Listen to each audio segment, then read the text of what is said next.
চিংড়ি মাছ বাড়িতে এলেই এটা বাছা আর পিঠের সুতো বের করার কথা মনে পড়লেই কিন্তু তখন বিরক্তি এসে যায়।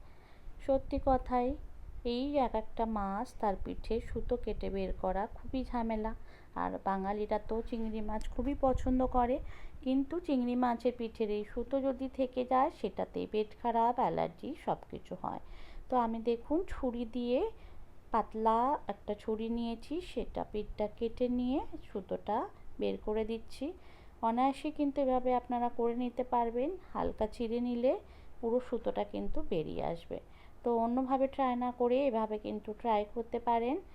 তো আমি সমস্ত মাছের সুতো বের করে নিয়ে মাছটাকে ভালোভাবে ধুয়ে পরিষ্কার করে নুন মাখিয়ে এটাকে এয়ারটাইট ডাব্বাতে ভরে রেফ্রিজারেট করে দেব, যেটা কিনা 15 দিনও খুব ভালোভাবে রাখা যাবে।